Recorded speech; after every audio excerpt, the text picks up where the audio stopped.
Hey everybody, how you doing? Thank you for joining us for the Trading Rebellion show. Today is Monday, June 26th. I haven't done that date intro in a little while because I used to always just screw it up. But I'm joined by Nick Mancini, CJ, and Monty. And thank you for joining us on the first day, the last week of trading in the first half of 2023.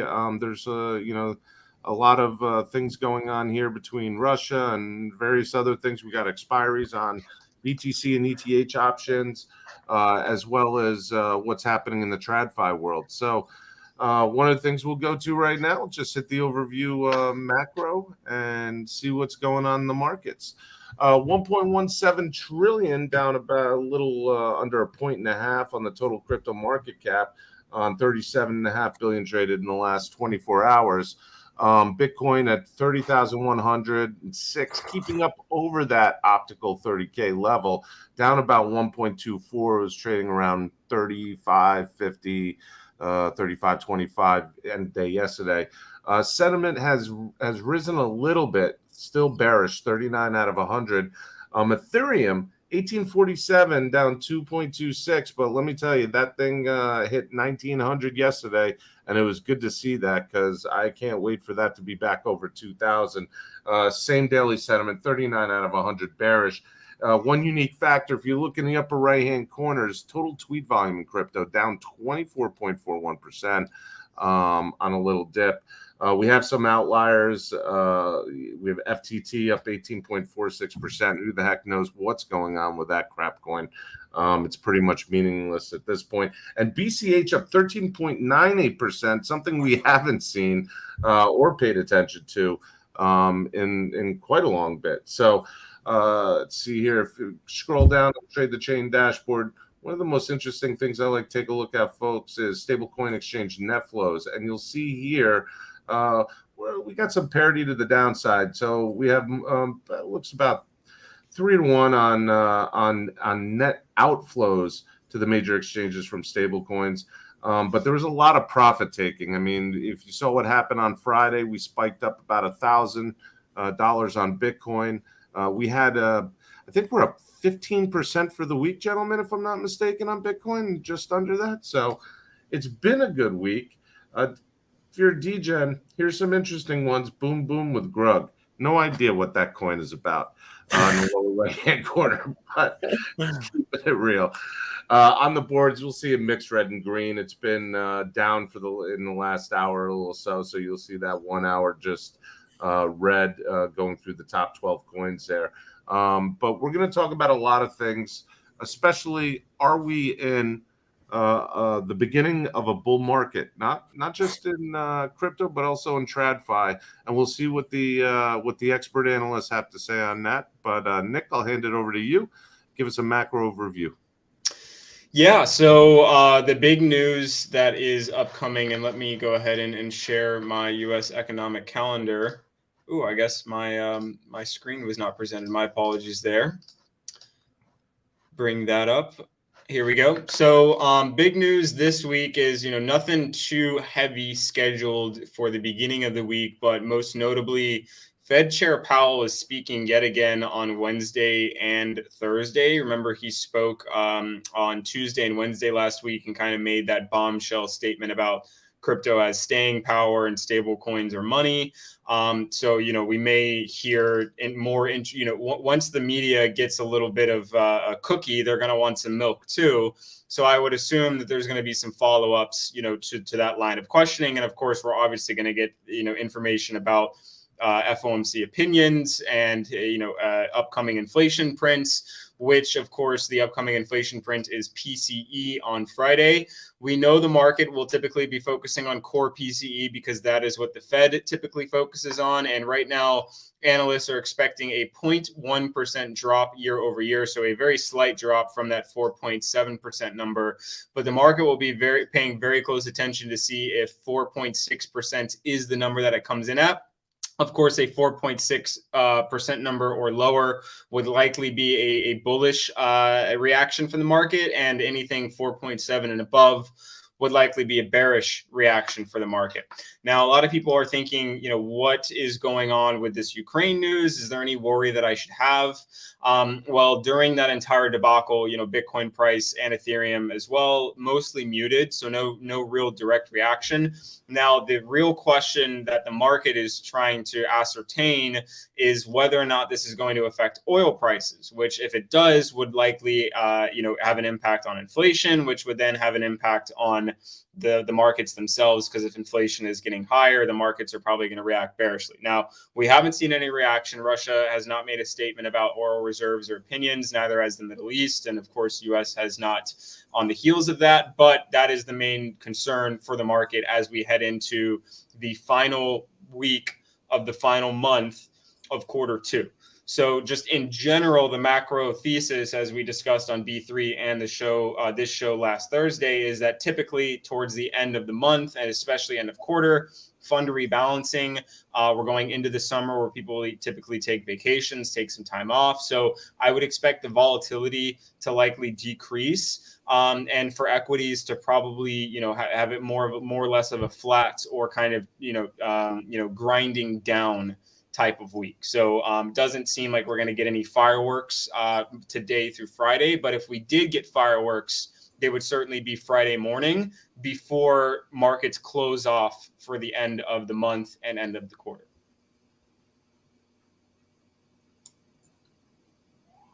Mike.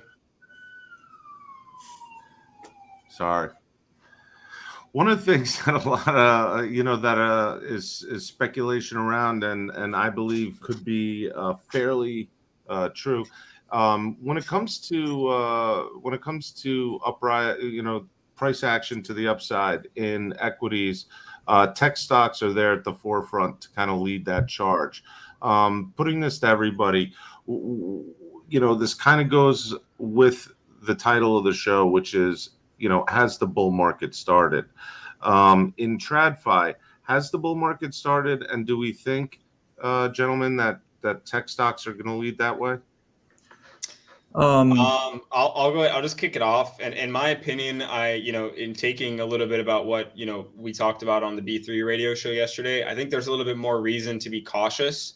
I wouldn't say bearish, but I think cautious is probably the best term. There's certainly more upside to be had, but the concerns about more rate hikes, international fears with this Russia situation, and of course, what I would consider to be priced in tech stocks in relation to the AI boom as it stands now. My opinion would be, like I said, flat to chop down. At least in the near term. But, CJ, Monty, I'm sure they might have different opinions. Go ahead, CJ. Yeah, I was just going to talk about this in relation to like the positioning that we've seen.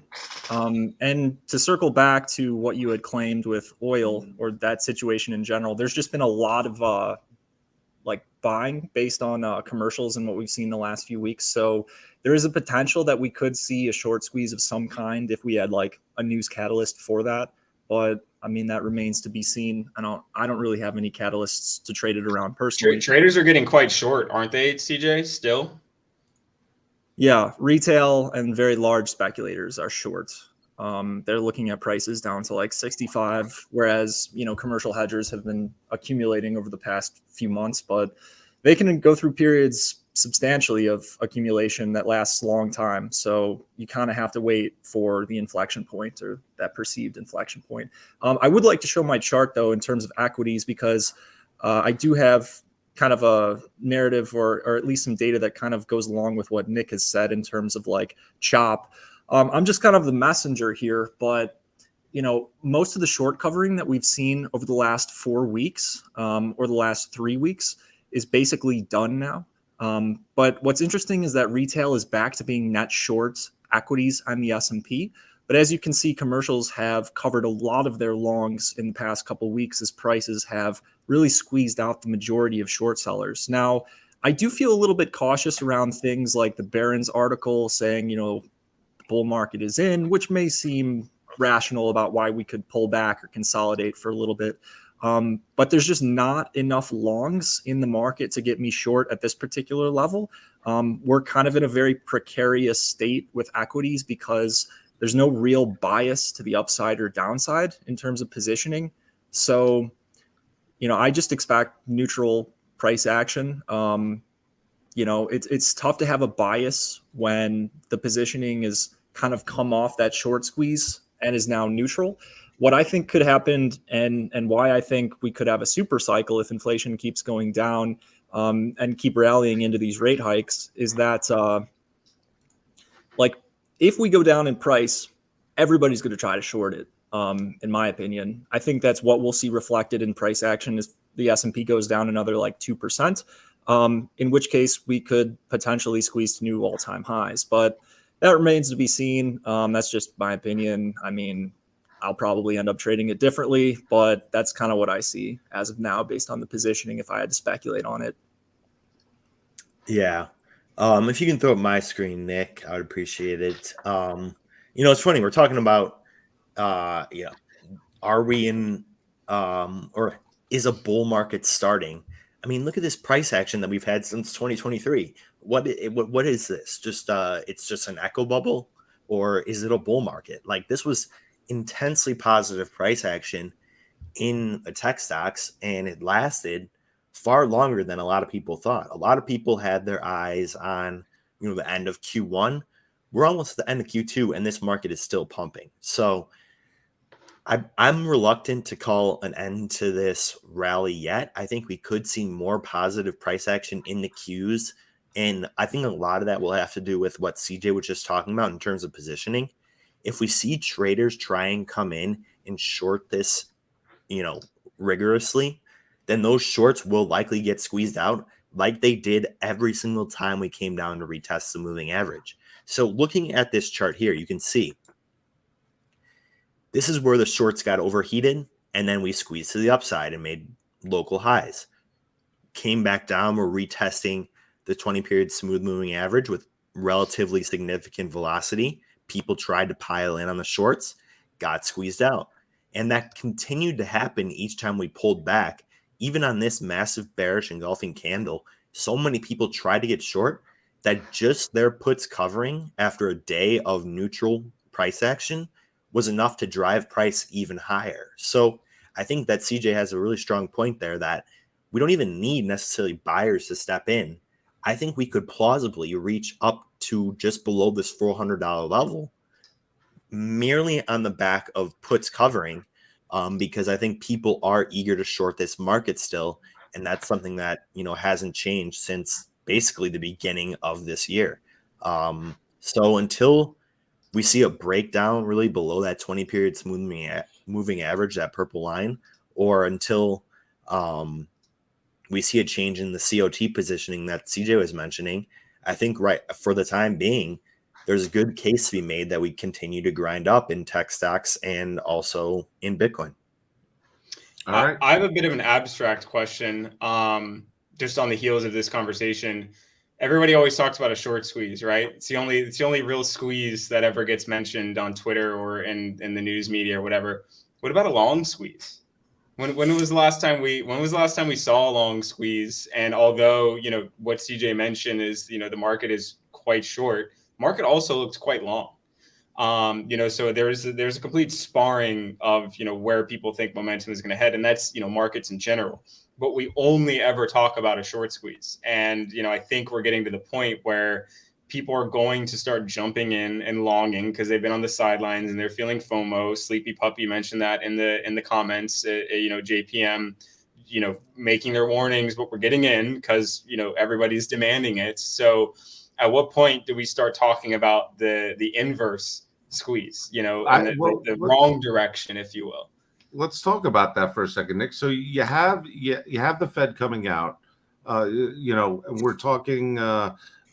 Some people are saying, "Hey, listen, there's going to be possible 2 more rate hikes this year, and no cuts until Q1 of next year." Some people are saying maybe Q4 this year we'll see a rate cut.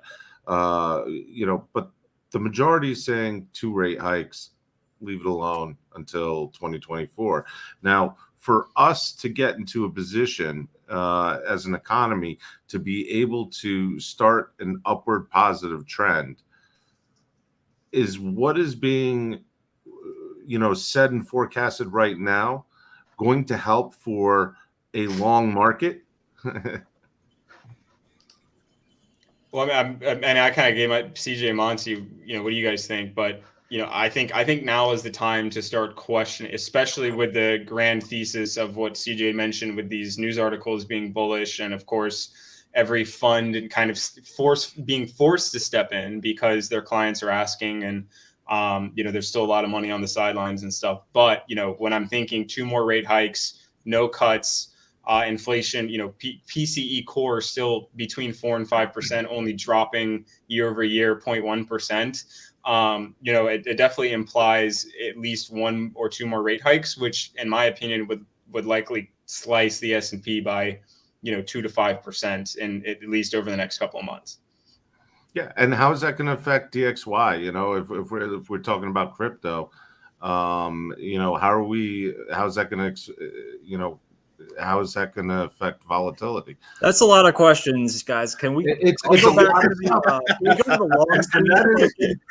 that is why chief economists go to school for a very freaking long time. All right. I mean, there's so many different parts of this puzzle moving around that where the majority have to align in order for what we predict or forecast to come true.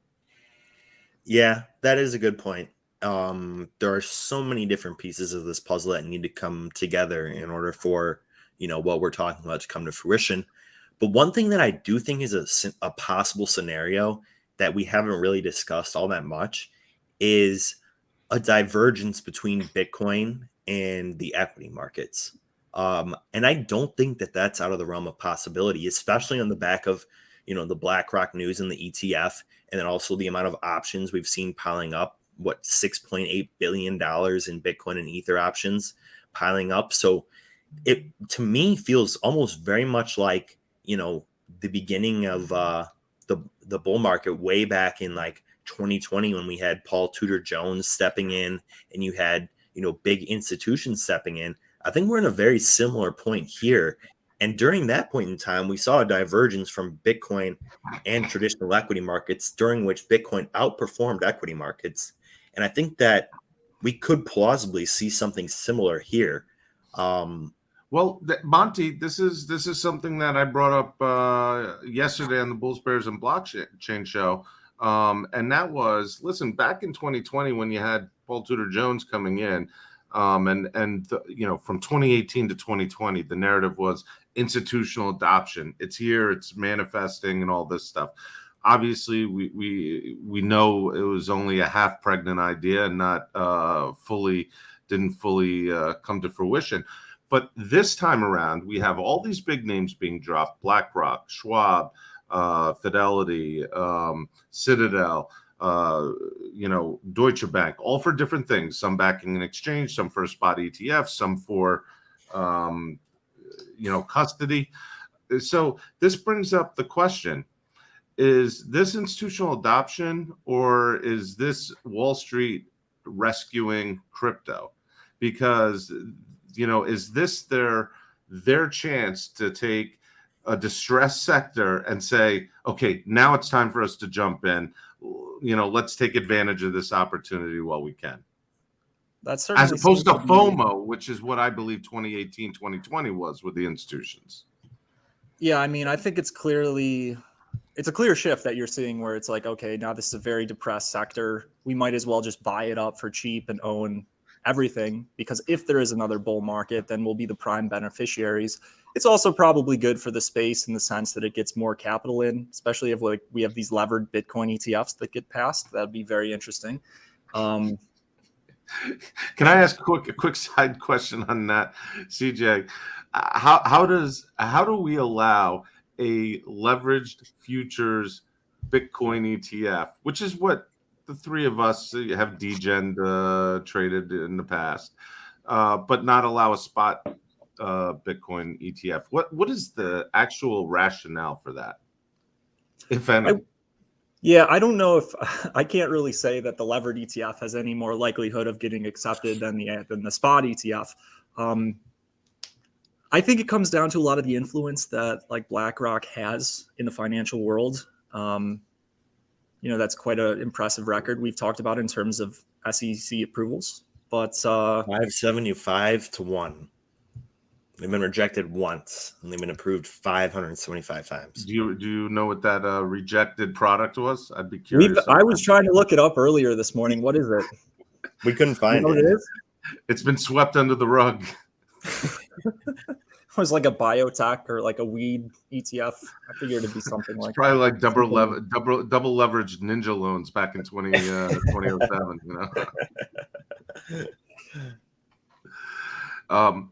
BlackRock is the 800-pound gorilla. Also, if any of you pay attention to ETFs, you take a look at the top ETFs in the marketplace. And when I mean top, not the top 100, go to the top 20, go to the top 10. Check out liquidity within these ETFs. Not all ETFs are created equally, meaning that some are majority are very esoteric ETFs. You can exchange it like you can a stock, but man, there's not always a market on the other side. And BlackRock has the most liquid ETFs in the space, 90% of them. So I think if anybody's going to get the job done, at the best, it would be them. I agree. Yeah. And I mean, think about what the Qs have meant for the various like tech stocks. I feel like it's benefited them tremendously to have an index in which people can trade that entire sector rather than having to pick an individual stock. And I think BlackRock could, plausibly provide similar options in the realm of crypto as well. So. Yeah, and volatility won't just disappear. I mean, if you look at BlackRock's prospectus, they're buying and selling chunks of Bitcoin in 40,000 nominal clips. So 40,000 Bitcoin. So 40,000 times whatever current price is right now times 30K. Do the math. That's how much they're, buying and selling. So if that is implied, and obviously it won't be, $1 billion every single day or whatever, but that's still a large amount of money. And, it only takes a couple $100 million to move Bitcoin a few percentage points. So if you're thinking that that's going to be the case of, an actively traded fund, that there's still going to be large price moves, and I don't think it's going to sit there and look like gold immediately. Maybe decades down the road, it will a little bit more, but Bitcoin is also a completely different beast mathematically and economically than gold is as well. They're still ripping gold out of the planet. They don't know how much gold is available. We know how much gold is available. We know how much Bitcoin's available. We know how much is trading. We know what the total supply is. The demand is easier to track. There's less hand-to-hand trades. Everything's on chain. So, don't think that just because the big boys are stepping in, all the fun's going to wash away. I actually think this is probably going to start a whole new level of fun, because it'll be a little bit easier to trade. Anyone who's traded Bitcoin for a very long time knows it's not an easy asset to trade on a low time frame by any means. And with the introduction of larger funds, maybe that becomes the case. I personally have had much more luck tracking equities and stock indices than I have had tracking Bitcoin and Ethereum. Like, my hit rate on predicted trades is higher on the traditional market right now. And I think that is because of the lack of players in the Bitcoin space. So more players may mean better trading environment. I find that trading Bitcoin through these cycles and comparing it to markets like gold, it takes a long time for some of those markets to bottom and to top just because they're larger. I feel like Bitcoin, what do they say? It's like, what Bitcoin could do in a year would take gold like 3 years to do. You know what I mean? Like, it moves much slower. But also in terms of this BlackRock news, I think it makes you think about the implications of various public companies that could potentially benefit from this institutional adoption, like custodians or, various publicly traded exchanges. Yeah, CJ, that's a great point. And I want to toss that question to you. I know you've been taking a close look at Coinbase recently. It's been performing very well. Do you think that is an exchange that could plausibly benefit from not only the listing of this ETF, but just have, a good second half of this year. Yeah, they seem to be the primary company that will benefit because they're the main custodian. So if they're providing a very valuable service for BlackRock, the largest of these ETF creators, they're clearly kind of they are securing a role for the future of their business, in my opinion. At least that's kind of the impression that you get from it. Well, yeah. Okay, and I agree, but we can't leave out the fact that we have Gary Gensler and his little army of puppets, distracting from Coinbase's view and the market as general with these lawsuits that are time-consuming and money-consuming. I think it's amazing. It creates opportunity ultimately when you make people doubt the particular asset because no one wants to buy it. I mean, there's even some of the most diehard crypto adopters in our community are questionable about buying Coinbase, and reasonable enough. Nick, could I please share one of my screens? This I thought was so hilarious. I was Googling news around Coinbase. I think you need to share it first. Yeah, you don't have it up. And your point about lawsuits being like expensive, I believe they just won like a preliminary thing against the SEC so that their lawyer fees are going to be paid for. So they're not going to be bleeding money. So I was looking up like news. All I typed in this morning was Coinbase news. And these are the most popular search trends. Should you still use Coinbase? Is there a future for Coinbase? So these are quite laughable to me. And, given the fact that we made the low right here at around $46 based on that SEC news, we've kind of reclaimed talk about territory from where we've lost. So CJ, talk about the buying opportunity the morning of the SEC lawsuit announcement, right? 20% eviscerated from the stock right off the rip in morning open. The way it's rebounded is very similar to how crypto has been resilient to all this as well, right? It's really hard to knock down coin. I think, ARK is one of those, Kathy Wood is one of those fund managers that just keeps going in and out of Coinbase and sees that arbitrage opportunity in it. But in the long run, you're feeling that this is a hold. This is something where let's get through these uncertainties and regulatory issues. And if we survive this is a company that has a good foundation to lead into the next evolution of the retail crypto cycle. Is that something? Yeah. Kramer said it was going to go to 475. So I tend to believe. But the point I was making, I talked about this with Monty on our show this morning. But if you kind of just ignore the pure, business model of Coinbase and just think about the reflexivity of the space, when Bitcoin goes up in price, its fundamentals become better. And once the fundamentals become better, people will buy more. And that happens on the downside too, right? Bitcoin's fundamentals get worse as the price goes down. So it creates this fundamental feedback loop between price and fundamentals.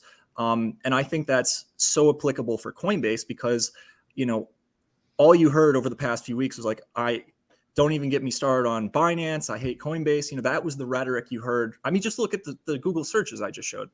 Yeah.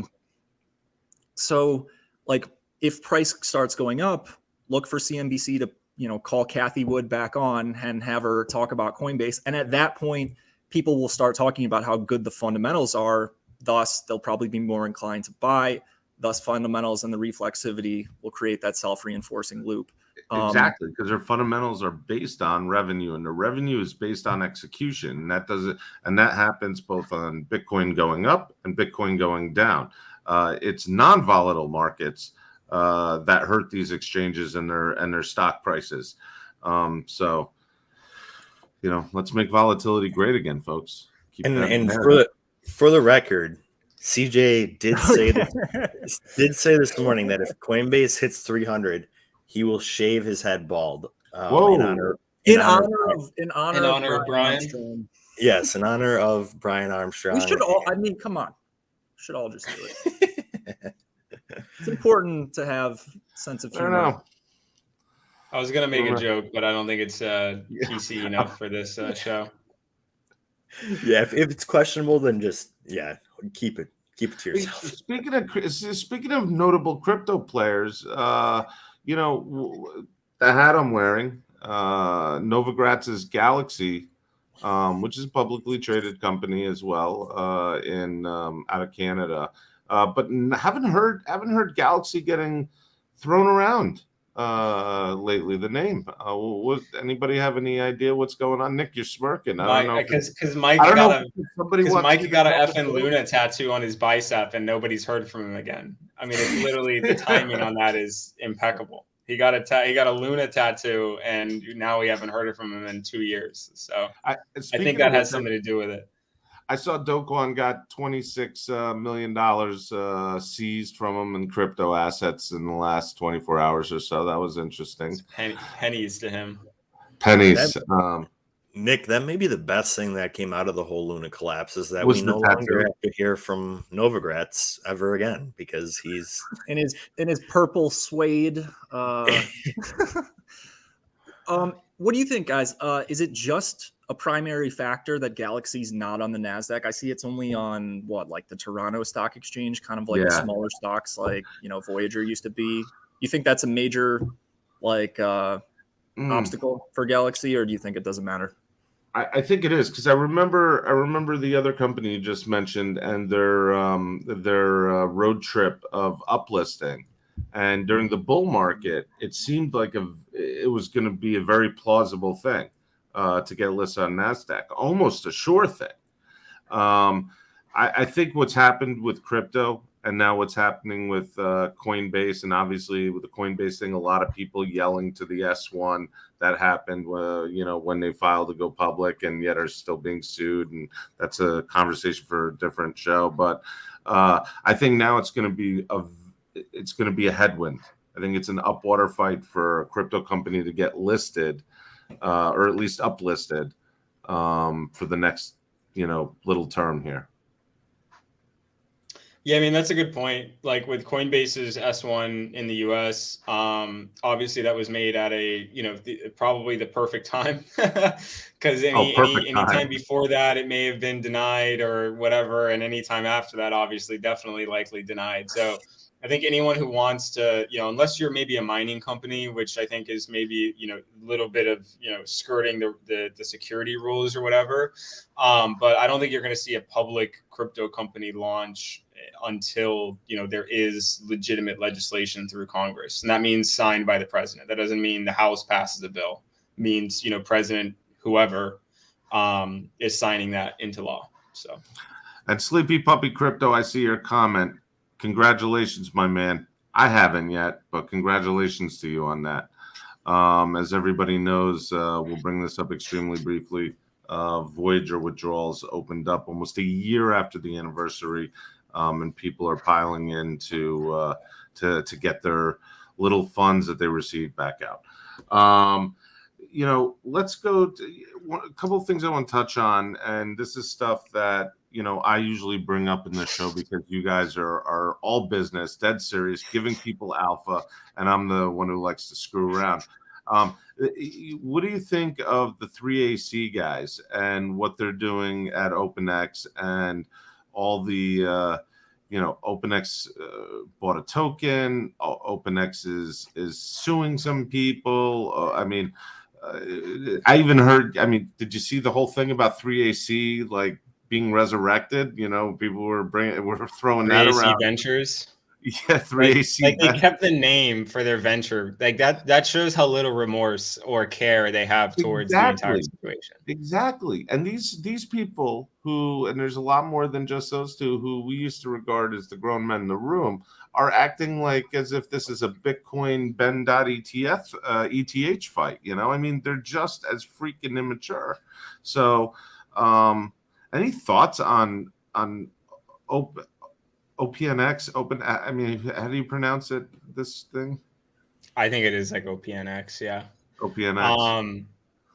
I, nothing I have to say is nice or kind. Yeah. I think regardless of whether their business operations are legitimate, the people who still support them and comment on their posts and all that really, honestly disgust me.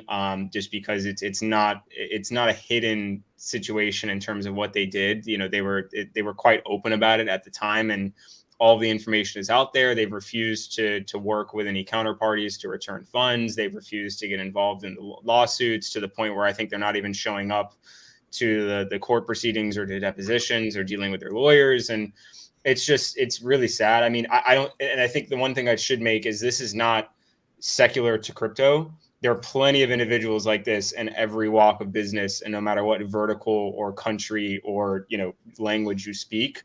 But to have them be basically the poster children of a successful crypto fund, blew up. They don't give a shit. They run to Bali to meditate and ride on their yachts. And then they sue Mike Dudas and then launch literal meme tokens around the lawsuits to then try and gain capital off of the speculation of these nonsensical and valueless tokens. I like to trade Pepe and have fun, but I'm not telling people that, this is a business opportunity or, I'm not trading meme coins to fund my lawsuits. And so, any way you look at this, it's sketchy, it's nefarious, and there's a complete lack of accountability. And although I'm not a fan of the federal government or government at all, I am a believer in accountability, and the fact that these guys are paying none is sickening. It's a slap in the face every single day. So there's a lot of people out there that are hurt and affected and got screwed by everything around, and to see these guys bounce back by launching scam tokens to fund lawsuits is absurd. It is a good example of just like narcissistic, borderline psychopathic behavior. I mean, these are people who like stole millions of dollars from their friends who gave them money in their trust. So yeah, I mean, you can't ever do business with individuals like that. Any respect that I ever had for Suzu or Kyle Davies from a trading perspective is gone. And like, to me, I question, like, was Suzu, did they just make a deal with themselves where they're like, look, we're either going to be worth 5 billion leveraging these longs at 50K, or we're going to run and become fugitives, but we'll still have 30 million or whatever they have right now running from authorities. So yeah, it makes me just depressed. And I think it's double sinister, the fact that OPNX is an exchange started on trading claims of bankrupt companies that they caused. It's almost a perverse, sick movie, to be honest. It's like who would want to be caught dead trading there? Like, I mean, you'd have to give me no fee trading for me to hop on there at this point. Oh, that's all it's still be too freaking easy. No fee trading, and you're going. Hey, I said to at least open the discussion up. We didn't discuss any of the other benefits that I might receive. So. Oh my god! I mean, hey, Rollbit's paying Gainsey 100K a month to trade there. If OPNX is listening, we're open to seven-figure offers to start. We already live streamed Plinko on this show, and I got slapped on the hand by CJ. So with a good slap on the hand. He was right. Hey, we might start to try Kick, because I'm not saying we're going to be sitting there playing Plinko gambling, but to talk a little bit more about trading and opportunities and stuff, we may try and simulcast to Kick to allow a little bit more freedom. So something we're going to try and experiment with just for the future. All right. I do want to ask you a question, CJ. Touch on this. I know there's a little corner of your heart here that loves to look at this market, but how are we doing with commodities, ag particularly? Are those still shaping up to how you saw them going back a month or two as you looked forward to June? Yeah, I don't have any real edge or opportunities going forward in those markets, but one trade that was really unique and really worked out in terms of a short squeeze perspective was soybean oil. And I thought that was like really entertaining, was that you take the core soybean products, soybeans 1, soybean oil and then soybean meal. If you looked at the COT data, you could have seen that soybean oil was the most crowded in terms of shorts. And consequently, when you look at those three assets and how they performed, soybean oil went up the most in a certain period of time. Once those shorts covered and went to a more neutral level, then price snapped back, and the larger growing supply of soybeans, those bearish fundamentals kind of got priced back into the market. As of now, if you look at grains, even like softs and things like that, it's hard to get a read on positioning. Everything's just kind of neutral, so there isn't a whole lot of edge. The one COT futures position that I am in currently, and I'm really not looking to trade a lot right now, but it is British pound. The reason why is because there's a lot of commercial shorts, like huge amount, especially since last week. There's a major shift in positioning. And the reason for that is because the Bank of England raised their interest rates by 50 basis points, which was a shock to the market. But the pound couldn't rally. It actually closed red. So that's a pretty interesting news failure. And I thought that checked the box to enter a short trade on British pound. Aside from those other markets that you'd mentioned, including metals, gold is positioned neutral right now. Same thing with silver. So not really any catalysts for me to take a particular trade. But I'm sure there will be in the next couple of weeks. Just gotta, wait. There's always going to be a new opportunity and something new to trade. So just wait for another Barron's headline. I'm concentrated orange juice futures, folks. What was the Economist had a good one last week. Let me check. Oh, here. Yeah, if you go to the Economist, it's the trouble with sticky inflation. So, if you imagine that claim of high inflation, I guess the implied trade there would either be to long, like short end of the curve, things like the 2-year and 5-year bond futures, potentially short dollar, although I don't like that based on a positioning perspective. But that's really the only like contrarian news article that we've seen recently. But yeah, it'll be interesting if that's like the high for inflation. I don't know why they'd publish an article like that either. Inflation's only been going down faster than it went up too. So yeah. All right, guys. I'm going to close out the episode. CJ, I'm going to go to you. Do you have any last minute comments? No, I think Monty said it earlier in the morning. It's like kind of long until you're wrong still. So, I mean, my only core position really is Coinbase and kind of just keeping that attitude with it for the foreseeable future. Passing it back to you guys, though. What do you think? Monty, what do we have to worry about till we go back on with our next episode on Thursday? One thing I'd watch out for is a possible move in Ethereum. If you want to just quickly throw up my chart, Nick, I'll be real quick. The ETH BTC pair, not looking good, right? And we reference this quite often. But as you can see, ETH down 2.5% today, whereas Bitcoin down less than 1%. That is a pretty staggering difference in terms of price action. And if we look at ETH itself, one thing I'd watch out for is a possible bounce from this moving average, because ETH, if you look at ETH and Bitcoin benefited from the BlackRock news far more than ETH did. It ran these highs back here, which ETH did not do. And what I think may be a scenario is that now that we have this 20-period smooth moving average, this purple line here turning up, we could plausibly see a bounce from that level for ETH, and then some continuation to the upside. And what I'll be looking for really is a break above this orange line here, retest this level as support before climbing higher and ultimately reaching the previous swing high that we made back in April up here. I think this is something that could happen very quickly and might catch a lot of traders off guard.